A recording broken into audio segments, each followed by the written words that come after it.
Yeah, the character Deke in Law and Disorder is really a composite character. It's trial lawyers that I've worked with, that I've seen in courtrooms and handling very difficult, very complex cases over the last 30 years. And so Deke is really a composite of that. What I've tried to do is borrow the very best and some of the barnacles in the process when it comes to the creation of Deke. Deke will be a character that you're going to see in a series of books, along with some other characters in Law and Disorder. Gina Romano, for example, female, very tough female trial lawyer. You're going to see her resurface in the next book. Well, Deke's career is built, as I've looked at how to formulate what Deke is about, I've obviously had to use some of my lifetime experience. But I've also used the lifetime experience of other very, very good lawyers throughout this country who have taken on huge mass tort cases.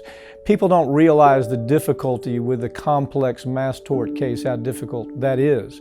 And so in the creation of Deke, he had to be a special character. He had to be a lawyer that not involved with handling automobile cases or single event cases. He was a lawyer that had to be willing to take on the big environmental cases, the big pharmaceutical cases, the big antitrust cases. And in the entire country, there's only a handful of attorneys that do that. That made this book unique in that regard alone. Yeah, the political overtones of the book, it's inescapable. It's impossible to talk about corruption, corporate corruption, from pharmaceutical industries, from the energy and oil industry, from the Wall Street industry. It's impossible to talk about the lawsuits that emanate from that type of corruption without talking about the politics that are associated with it. My hope in this book was people have a lot of things they have to keep up with. They work every day, they come home, they're lucky if they can read the headlines of the newspaper or catch the nightly news. It takes real work to find the backstories, the political backstories, the social backstories. What I've done with Law and Disorder and several other books that are going to be coming out that are a continuation of that is I try to give them the political story in the book.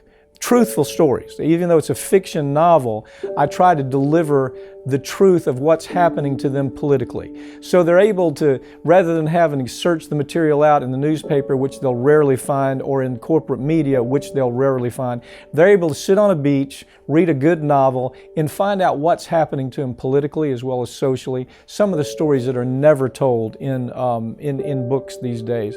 And I think, oddly enough, the place that people do find those stories now is through a good fiction thriller, a good legal thriller that's been well researched and is actually based on real facts. They're able to see the political stories that emerge constantly that affect their lives, but they simply don't know how badly they affect their lives. The corporate cover-up has become a brand new science in corporate conduct. It used to be that CEOs would move through a corporation every 20 or 25 years. A CEO would go to a major corporation, they would stay there 15, 20, 25 years. Now the new MBA that's coming out of America's most prestigious MBA schools are told you're only there for 2 or 3 years. So in the 2 or 3 years, the conduct that they create is most of the time deplorable, where it comes to them simply trying to get the value of that stock up 1/8 of 1 cent because that increases their bonus, it increases their exit money, it increases so many things for them as far as income. So because of that, the caliber of corruption has become worse. The caliber of corruption that we see nowadays taking place in the pharmaceutical industry, on Wall Street, within the oil industry, the chemical industry, is the world's worst. And I don't believe there's ever been a time where I've seen worse conduct coming out of corporate America. And part of that is formulating the way that they go about covering up facts. How do they destroy documents? How do they hide emails? How do they get rid of whistleblowers? What do they do to whistleblowers to get rid of them? How do they get rid of the person who simply wants to run the corporation in a way that has a moral compass, that's responsible? That's all part of that corporate cover-up. Those are the things we talk about in Law and Disorder, but we tell the story behind them. It's not simply preachy, it's not simply delivering facts. It tells the story, it lays it into a story, and the story that's told is very typical of what I'm confronted with and what mass tort lawyers, trial lawyers are confronted with almost every day in their career. Well, the main thing I want my readers to take away from the book is I want them to be entertained. At the same time, though, they can be entertained and they can learn some things. I like to read a fiction book where I read it, I'm thoroughly entertained, but at the same time, I'm learning something. I'm learning about some part of science that I didn't know. I'm learning about some element of politics that I didn't know about. And so I want the readers of this book to go away with that.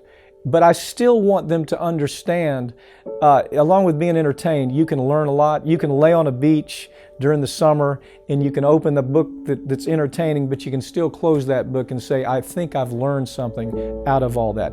And there's no reason a good fiction thriller can't deliver that. The best fiction writers in the country are masters at doing that. I've tried to do that with Law and Disorder, and I think it does that. And I think we'll continue doing that in the series of books that's going to come behind Law and Disorder.